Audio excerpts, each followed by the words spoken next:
Special desk Haryana news.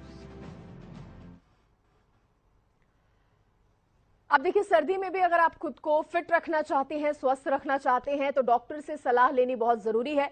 और आपका ख्याल रखते हुए हमारे साथ कुछ खास मेहमान भी जुड़ गए हैं। मेरे साथ डॉक्टर सतवीर चौधरी जुड़े हैं, पूर्व डीजी हेल्थ, और मेरे साथ डॉक्टर अंशुमन कुमार जुड़े हैं, ये हेल्थ एक्सपर्ट हैं। बहुत स्वागत करूंगी मैं आप दोनों का। और आज आप लोगों से ही जानेंगे, हमारे दर्शक भी और हम भी, कि कैसे बढ़ती सर्दी में हम खुद का ख्याल रख सकते हैं। सबसे पहले डॉक्टर अंशुमन, मैं आपसे जानना चाहूंगी, क्योंकि देखिए ये मौसम ऐसा है जो अक्सर लोगों को बीमार कर देता है। जब ठंड आने लगती है तो लोग उतना ध्यान नहीं रखते, थोड़ा केयरलेस भी हो जाते हैं। तो इस शुरुआती ठंड में आप क्या, सबसे पहले तो एडवाइस बताइए, क्या दर्शकों को हमारे देना चाहेंगे, किस तरह से रख सकते हैं खुद का ख्याल?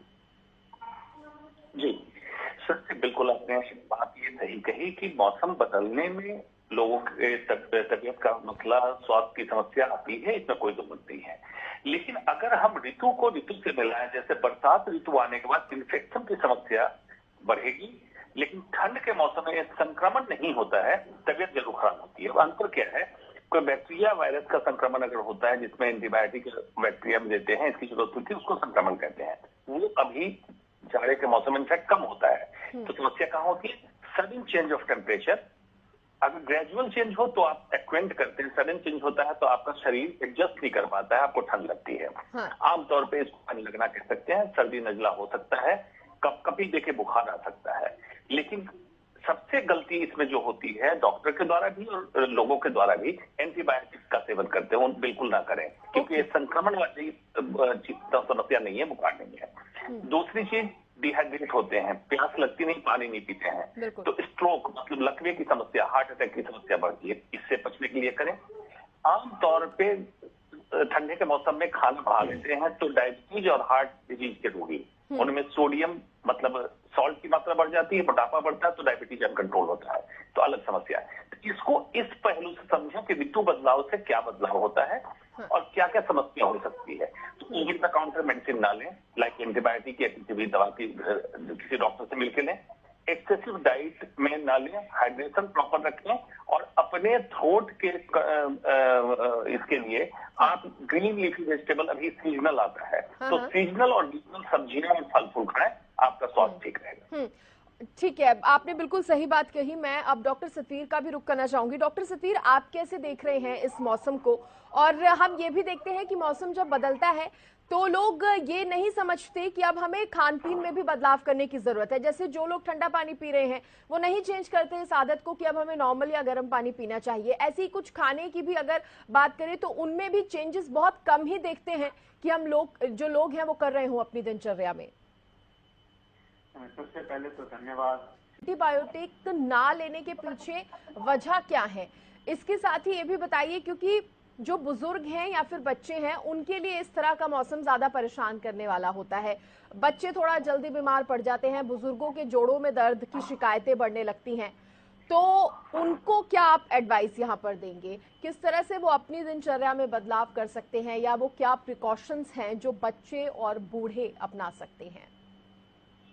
जी सर, एक करके समझा देता हूँ। एंटीबायोटिक की मनाही मैंने भी की, डॉक्टर सत्यवीर ने की। इसका रीजन ये है, एंटीबायोटिक में बैक्टीरिया, आप समझिए कोविड में भी एंटीबायोटिक का मिसयूज हुआ था, तो वायरस में एंटीबायोटिक नहीं लेते हैं।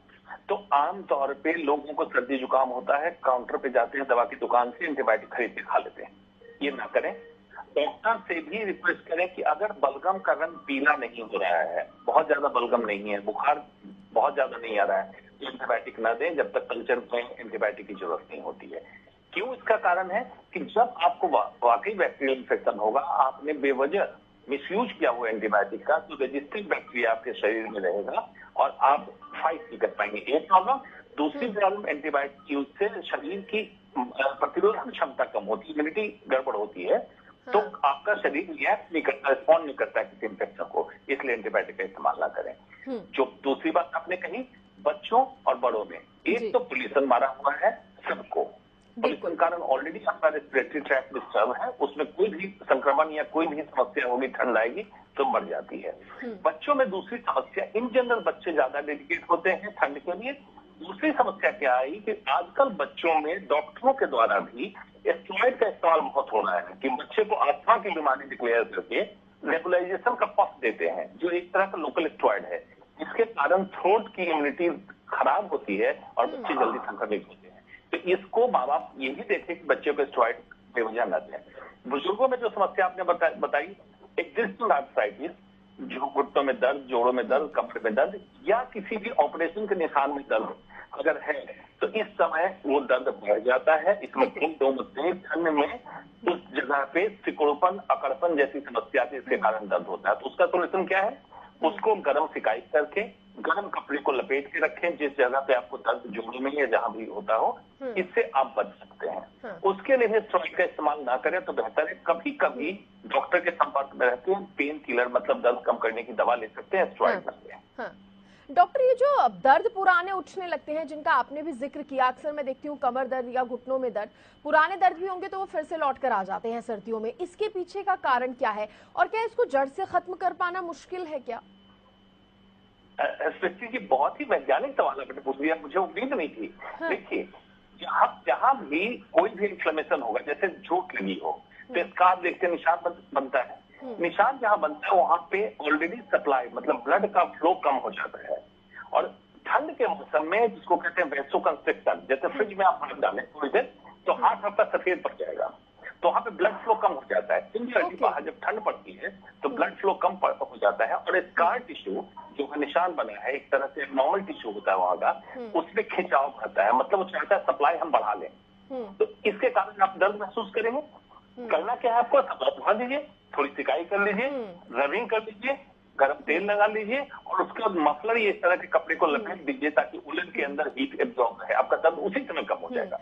इसके लिए कोई भी सिस्टमेटिक ट्रीटमेंट या दर्द की दवा की जरूरत नहीं होगी। और तभी आपने ये एक बताया प्रिकॉशन कि आप कहीं ना कहीं सिकाई करने से वो जो आपने ब्लड फ्लो का भी एक जिक्र किया, क्लॉट का भी जिक्र किया, तो उसमें आराम मिलेगा। चलिए, बहुत अच्छी जानकारी डॉक्टर आपने इस बारे में दी। मैं डॉक्टर सतवीर से अब जानना चाहूंगी, सर देखिए, इम्यूनिटी बढ़ाना ऐसे मौसम में बहुत ज्यादा जरूरी हो जाता है, तो कुछ अगर होम रेमेडीज आप बता पाए घर की महिलाओं को ताकि वो अपना और अपने परिवार का भी ख्याल रख सके उन चीजों को अपनाकर और इम्यूनिटी को बढ़ा सके। होम रेमेडी बहुत अच्छा सवाल है। होम रेमेडी जैसे आपने बताई, एक तो दूध का सेवन बढ़ा देना चाहिए, क्योंकि हमारे भारतवर्ष में और इस क्षेत्र में खासतौर से नॉन वेजिटेरियन लोग कम हैं, तो दूध का, पनीर का इस्तेमाल बढ़ा देना चाहिए। दूसरा, उसमें हल्दी डालना, कुछ ड्राई फ्रूट डाल देना, इस टाइप की चीजें डालना, उनका सबका फायदा है, ये आप अच्छी तरह कर सकते हैं। एक अभी बात आई थी कि गर्म कपड़े जैसे आप जकड़न हो जाती है तो हॉट वाटर बॉटल का इस्तेमाल किया जा सकता है, लेकिन एक टेंडेंसी मैं बता दूं, मरीज की टेंडेंसी होती है कि गर्म बोतल को बहुत ज्यादा गर्म पानी डाल देगा उसमें, मतलब लगभग बॉइलिंग पानी इसमें डाल लेंगे, तो उससे स्किन के अगर बिल्कुल क्लोज लगा लेंगे तो स्किन में बर्न वगैरह हो सकता है। तो उसका तरीका यह, आप अच्छी तरह गर्म पानी कर लें, लेकिन उसको कपड़े से 4-5 तह लपेट लें। जैसे जैसे आपका बोतल में पानी ठंडा होता रहता है, एक तह ऊपर से निकाल लें और ठंडा हो जाता है और निकाल लें। और बेटर यही रहेगा कि बहुत ज्यादा गर्म पानी की बोतल ना लगाएं ताकि वो जलने वाली दिक्कत, प्रॉब्लम ना आए। और हॉट वाटर बॉटल का बहुत फायदा है, इसको इस्तेमाल किया जा सकता है दर्द के लिए भी और गर्मी के लिए। अब जैसे मैंने पहले ही बताया था, आप भी बता रहे थे कि ठंड में नेचुरली लोग पानी भी कम पीते हैं, ऊपर से ह्यूमिडिटी कम हो जाती, तो उसके कारण पानी की ज्यादा जरूरत होती है और चमड़ी को तेल की ज्यादा जरूरत होती है। तो दोनों चीजों का इस्तेमाल जरूरी है। ठीक है, तो खुद को हाइड्रेट रखना भी उतना जरूरी है। दोनों डॉक्टर्स ने इस बात का भी बार बार जिक्र किया। और डॉक्टर अंशुमन, हम अब देखिए, चाय जो लोग नहीं पीते हैं उनके लिए आप क्या बताएंगे? क्योंकि चाय कॉफी गर्मियों में पीते हैं तो कहा जाता है कि बॉडी थोड़ी अंदर से हील हो जाती है, गर्म हो जाती है, तो उनके लिए क्या कोई ऑप्शन है, कोई विकल्प है क्या?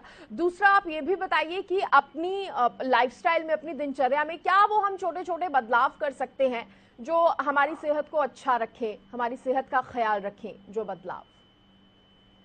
बहुत अच्छा। जो चाय पीते हैं उनको पहले बता दूं कि दूध वाली चाय ना पिए तो बेहतर है उनके लिए इन जनरल भी। दूध वाली चाय भारत में ज्यादा कॉमन है, फ्रांस में शुरू हुआ था लेकिन भारत में कॉमन हो गया, कहीं नहीं है। तो आप चाय पत्ती को पानी में ही लें, नंबर 1। जो नहीं लेते हैं उनके लिए आप वेजिटेबल सूप बनाएं, जिसको क्लियर सूप कहते हैं। घर में कहीं जाने की जरूरत नहीं, कोई भी पैक्ड सूप नहीं बनाना है। पालक, गाजर, चुकंदर, टमाटर, इसको बॉईल करें, उसको स्ट्रेन करें, उसका एंटीऑक्सीडेंट मल्टीविटामिन, काला नमक, चाट मसाला कुछ डाल सकते हैं, डाल के बहुत बढ़िया हाइड्रेटिंग, न्यूट्रिशन, एंटीऑक्सीडेंट और इम्यून बूस्टिंग प्रॉपर्टी सारा है, ये ले सकते हैं। एक जड़ी बूटी है कालमेघ। कालमेघ आप ले सकते हैं, कालमेघ ग्रीन टी की तरह पी सकते हैं, बड़ी अच्छी खुशबू है। और इस सीजन में अगर आप ले लेते हैं तो आपको कोई भी कॉमन वायरल इलनेस या सर्दी जुकाम की समस्या या कोल्ड की समस्या नहीं होगी, ये ले सकते हैं। सूप आपको बता दिया, वेजिटेबल सूप। जो नॉनवेज लेते हैं नॉनवेज सूप ले सकते हैं। और डॉक्टर साहब ने दूध की बात की, हल्दी दूध लोग लेते हैं, इस तरह का लेते हैं। दिनचर्या की जहां तक बात है, सर्कैडियन रिदम, सूरज उगने के जितना करीब उठे बेहतर है। आपका सारा biological clock along with cortisol, एक बॉडी के अंदर हार्मोन है जो हमारे इम्यून सिस्टम को डिस्टर्ब करता है, ये आपका नॉर्मल रहेगा। सुबह उठ के ड्राई नट्स लें, जिसमें आपका बादाम, अखरोट, मुनक्का, इस तरह की चीज है। और अगर चाय वाले चाय लें, चाय में उनको मैंने बता दिया क्या लें। ग्रीन लीफी वेजिटेबल्स का सेवन जरूर करें किसी भी फॉर्म में। शाम का खाना थोड़ा कम करें। एक्सरसाइज चाहे इंडोर हो, प्राणायाम हो, योगासन हो, इसको करें अपने में। ब्लड सर्कुलेशन चालू रहे, अकड़न की समस्या नहीं होगी, बॉडी वेट नहीं बढ़ेगा, इम्यून डिस्टर्ब नहीं होगा, आपको एबनॉर्मलिटी नहीं आएगी। डायबिटीज और हार्ट के रोगी खास करके जरूर करें, उनके प्रोटेक्शन के लिए बहुत जरूरी है। ये छोटी छोटी समस्या को निपटाने के लिए बहुत छोटा छोटा सुझाव है, और करें तो परिणाम बड़ा मिलेगा। बिल्कुल। और मैं डॉक्टर सतवीर आपसे भी स्पेशली जानना चाह रही थी, जिनको हृदय रोग है या इससे संबंधित कोई भी प्रॉब्लम है, उनको आप इस मौसम में क्या सलाह देना चाहेंगे? हृदय रोग में बहुत ज्यादा कोई खास प्रिकॉशन तो नहीं है, लेकिन सबसे जरूरी यही है कि ठंड से बचना है। सुबह के समय अगर बाहर निकलना है, सुबह सैर की है। दोनों डॉक्टर्स ने इस बात का भी बार बार जिक्र किया। और डॉक्टर अंशुमन, हम अब देखिए, चाय जो लोग नहीं पीते हैं उनके लिए आप क्या बताएंगे? क्योंकि चाय कॉफी गर्मियों में पीते हैं तो कहा जाता है कि बॉडी थोड़ी अंदर से हील हो जाती है, गर्म हो जाती है, तो उनके लिए क्या कोई ऑप्शन है, कोई विकल्प है क्या? दूसरा, आप ये भी बताइए कि अपनी लाइफस्टाइल में, अपनी दिनचर्या में क्या वो हम छोटे छोटे बदलाव कर सकते हैं जो हमारी सेहत को अच्छा रखें, हमारी सेहत का ख्याल रखें, जो बदलाव? बहुत अच्छा। जो चाय पीते हैं उनको पहले बता दूं कि दूध वाली चाय ना पिए तो बेहतर है उनके लिए। इन जनरल भी दूध वाली चाय भारत में ज्यादा कॉमन है, फ्रांस में शुरू हुआ था लेकिन भारत में कॉमन हो गया, कहीं नहीं है। तो आप चाय पत्ती को पानी में ही लें, नंबर 1। जो नहीं लेते हैं उनके लिए आप वेजिटेबल सूप बनाएं, जिसको क्लियर सूप कहते हैं। घर में कहीं जाने की जरूरत नहीं, कोई भी पैक्ड सूप नहीं बनाना है। पालक, गाजर, चुकंदर, टमाटर, इसको बॉईल करें, उसको स्ट्रेन करें, उसका एंटीऑक्सीडेंट मल्टीविटामिन, काला नमक, चाट मसाला कुछ डाल सकते हैं, डाल के बहुत बढ़िया हाइड्रेटिंग, न्यूट्रिशन, एंटीऑक्सीडेंट और इम्यून बूस्टिंग प्रॉपर्टी सारा है, ये ले सकते हैं। एक जड़ी बूटी है कालमेघ। कालमेघ आप ले सकते हैं, कालमेघ ग्रीन टी की तरह पी सकते हैं, बड़ी अच्छी खुशबू है। और इस सीजन में अगर आप ले लेते हैं तो आपको कोई भी कॉमन वायरल इलनेस या सर्दी जुकाम की समस्या या कोल्ड की समस्या नहीं होगी, ये ले सकते हैं। सूप आपको बता दिया, वेजिटेबल सूप। जो नॉनवेज लेते हैं नॉनवेज सूप ले सकते हैं। और डॉक्टर साहब ने दूध की बात की, हल्दी दूध लोग लेते हैं, इस तरह का लेते हैं। दिनचर्या की जहां तक बात है, सर्कैडियन रिदम, सूरज उगने के जितना करीब उठे बेहतर है। आपका सारा biological clock along with cortisol, एक बॉडी के अंदर हार्मोन है जो हमारे इम्यून सिस्टम को डिस्टर्ब करता है, ये आपका नॉर्मल रहेगा। सुबह उठ के ड्राई नट्स लें, जिसमें आपका बादाम, अखरोट, मुनक्का, इस तरह की चीज है। और अगर चाय वाले चाय लें, चाय में उनको मैंने बता दिया क्या लें। ग्रीन लीफी वेजिटेबल्स का सेवन जरूर करें किसी भी फॉर्म में। शाम का खाना थोड़ा कम करें। एक्सरसाइज चाहे इंडोर हो, प्राणायाम हो, योगासन हो, इसको करें अपने में।